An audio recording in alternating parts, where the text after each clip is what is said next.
Hi, magandang araw po ulit sa inyong lahat for our second reading of the day. Today, tingnan po natin kung ano po ang makikita natin sa second reading of the day. Yan. Tingnan po natin. Pipili po tayo ng 10. I hope you guys, mga kapatid, na panood nyo na po yung ating first reading of the day na ayaw ka po niyang makamove on. Natataranta po siya pag talagang nakakabalita siya sa'yo nang ikaw ay nagiging okay na. No? Somehow may pagka-selfish po talaga ang person mo. Okay. So 1, 2, 3, 4, 5, 6, 7, 8, 9, 10.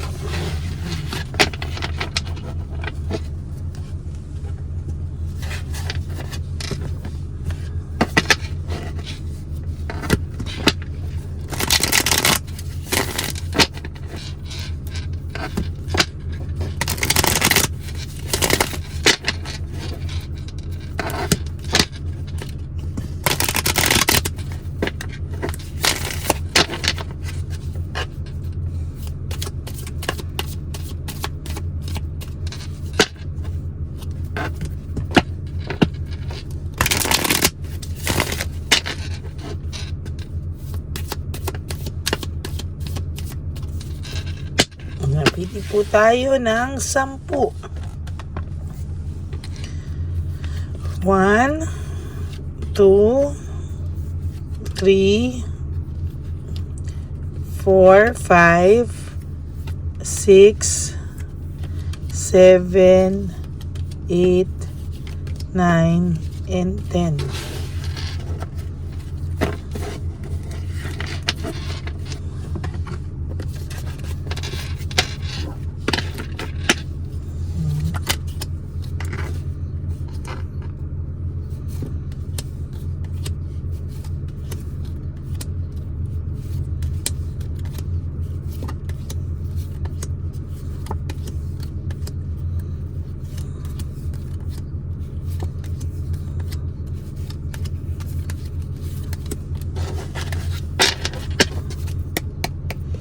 Ano po kaya ang makikita natin sa second reading of the day? Direction and control.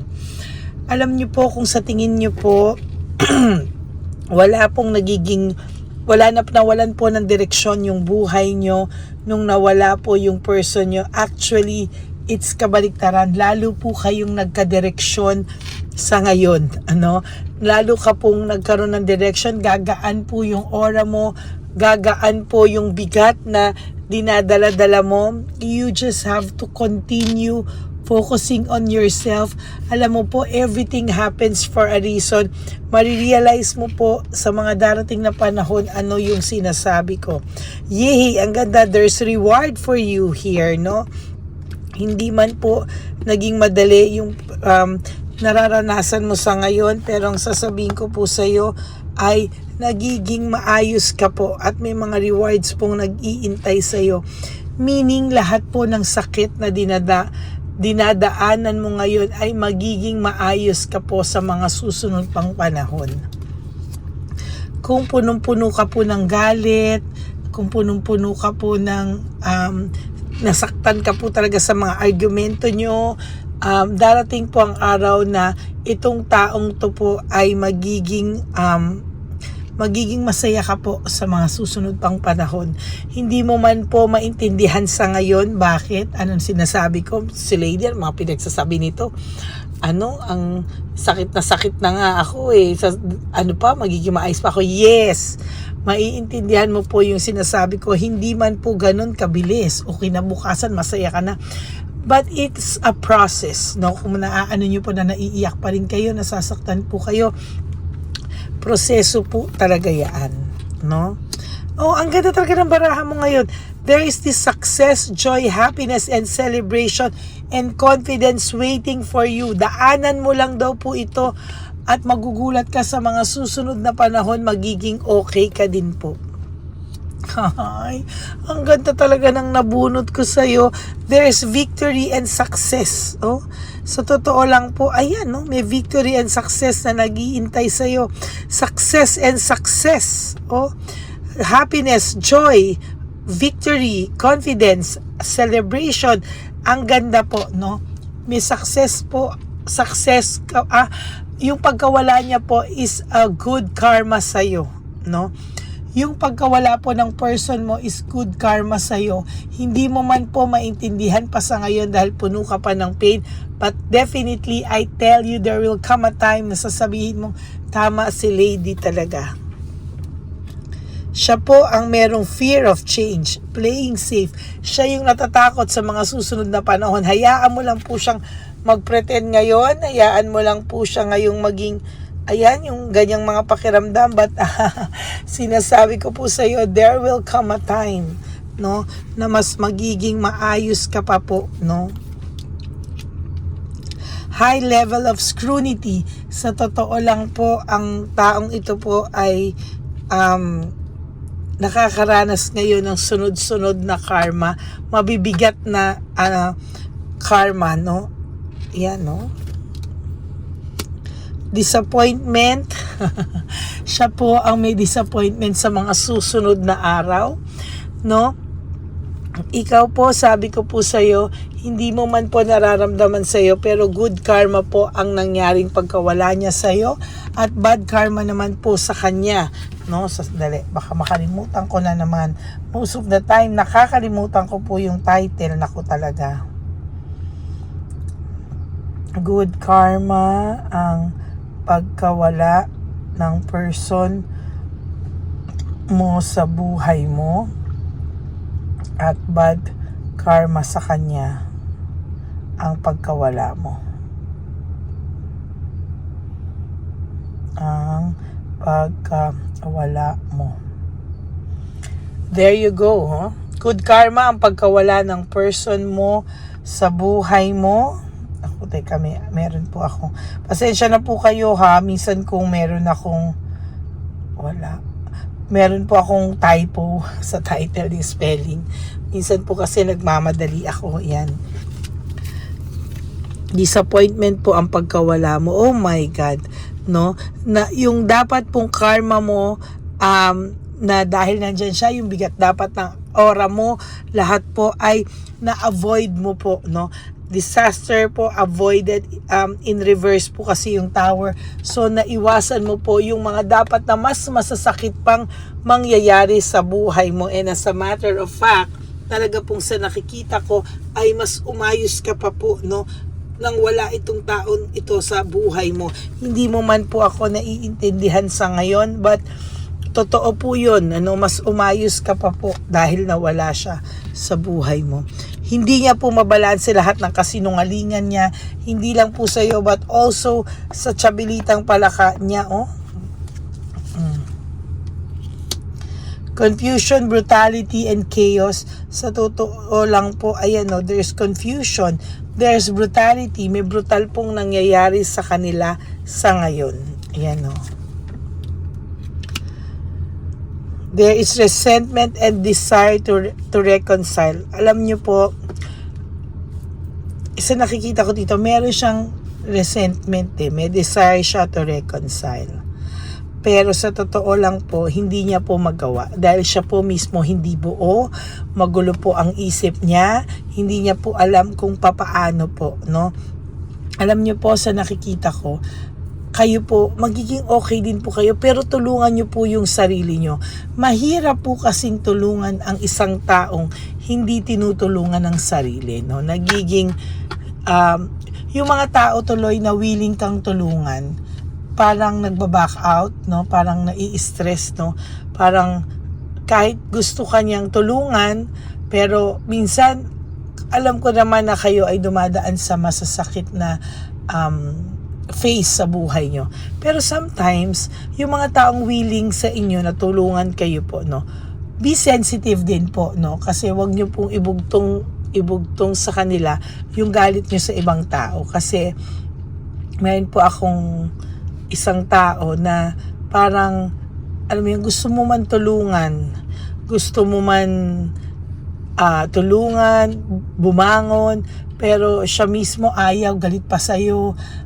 May mga nasasabi siyang masasakit na hindi niya alam na masasakit na, no? Tapos pag lumayo ka, sasabihin niya wala na siyang halaga. Parang, syempre yung taong gustong tumulong sa'yo, wala siyang stress, or meron din siyang stress, no? Tapos tutulungan ka niya kasi mahal ka niya, tapos sasaktan mo siya. Parang, alam mo yon, parang nawawala ng gana na tumulong at nawawala ng gana na ano. Kaya kayo, ingat din po kayo kasi maraming nagmamahal sa inyo, ha. Maraming gustong tumulong sa inyo, maraming nagmamahal sa inyo, pero be sensitive. Hindi po lahat ng tao maiintindihan yung pinagdadaanan nyo. Minsan po nahihirapan din po sila pag aburido kayo o irritable kayo. Yan po, no? Kaya sinasabi ko po sa inyo, just move on with your life. Alam niyo po bakit? Hindi niyo po sasabihin mo, ang dali kasing sabihin, hindi mo nararanasan. No. Binabasa ko lang po yung barahan nyo at talagang nakikita ko po na may mas magandang buhay na nag-aantay sa'yo rather than sacrificing your life in this kind of relationship. Oh. Wala po kayo out of touch trickery pag pinagpalit kayo. Di ganun.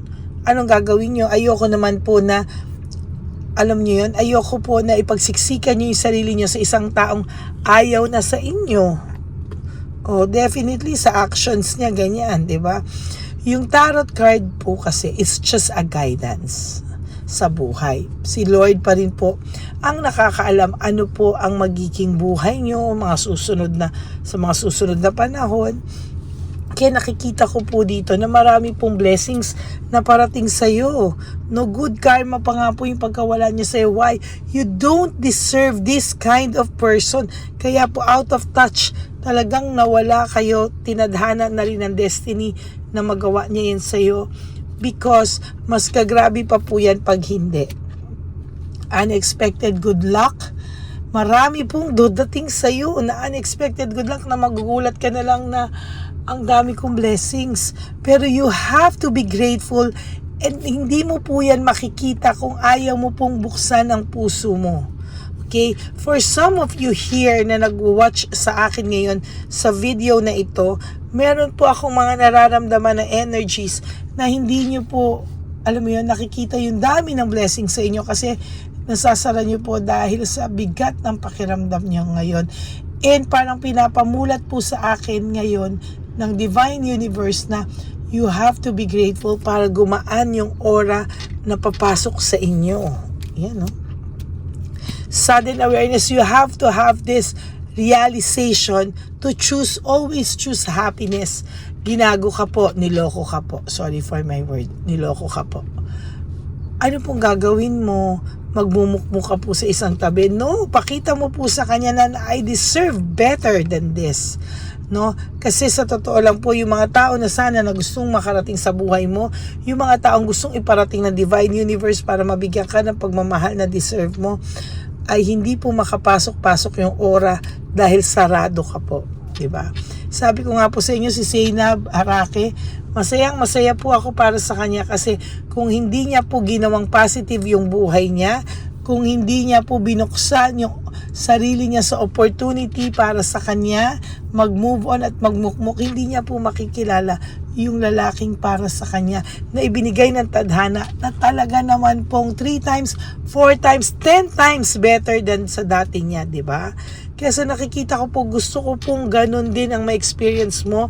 Gusto ko pong ganun din ang maramdaman mo. Huwag mo pong i-close. Yan, huwag mo daw pong i-close yung buhay mo sa sitwasyon mo ngayon. Kung hindi po, depression po ang mapapala mo dyan, ano? So you really have to stand up, no? Ikaw ang may responsibilidad na mahalin ang sarili mo kahit kanino pa man, ano? There's happiness, friendship. You go out with your true friends, no? Ayan, no? So nakikita ko talaga, galit na galit siya pag lumalabas ka na. Nabe-burnout siya, ayan, no? stress, burnout, and restlessness.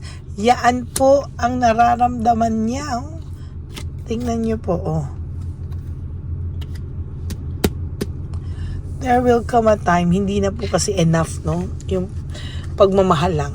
Kailangan po ay may respeto, pinavalue kayo, yung worth nyo, alam nyo pa rin, no? So, yan, no? Maging happy po kayo, maging masaya kayo, at huwag po kayong malulungkot sa mga susunod pang araw. So, this is your second reading of the day, and I hope nag-resonate sa inyo. And if you do, please give me a like and comment down below para naman po alam ko kung ano po ang feelings at pakiramdam nyo. Okay? So, maraming salamat po sa inyong lahat. Thank you po and sa panonood nyo and sa aking mga ever loyal Lady Elena friends, family, and subscribers. Know that I love you all so much from the bottom of my heart. Para po sa inyo na gusto magpa-private reading with me, you can message me po at Ladyly Elena, that's Ladyly. Elena, nasa dulo po yan ng ating video. Diyan nyo lang po ako makokontak. That's my only legit and official FB account. Yan. Diyan nyo lang po ako makokontak at magpapareserve. Pero sabi ko nga po sa inyo, may pila po ha. Hindi po yung pag gusto nyo ngayon na. Okay? So, God bless you all. Stay happy. Ang lagi ko pong paalala sa inyo is life is too short. Don't make it shorter by stressing yourself from all the pains and heartaches na binigay sa inyo na kahapon. Just surrender everything to the divine universe and just let go and let God write your life and love story. I will be back for another set of reading. Wag po kayong malulungkot. Babalik po ako. Babalik po ako for another set of reading. But promise me, bago nyo po panoorin ang third reading of the day, sana po ay napanood nyo na po ang first and second reading of the day today. I love you guys and I love you all. God bless you. And stay happy, stay humble, have a happy heart, and don't stress yourself too much. Okay? Laban po tayo, laban. And sabi ko nga, live one day at a time. Huwag niyong problemahin yung mga susunod na araw, ang birthday, Pasko, bagong taon, Valentine's Day. Just problemahin niyo po kung gumising kayo ngayon at matulog kayo ngayon na nagawa niyo lahat na kailangan niyong gawin at iwasang mag-isip. Okay? God bless you all. I love you. And magkikita po tayo ulit on my next reading. Sana po napanood nyo na yung first, second, and third reading kahapon. And then the first and this second reading bago kayo tumawid sa third reading of the day. God bless you all and have a happy Wednesday ahead of you. Bye!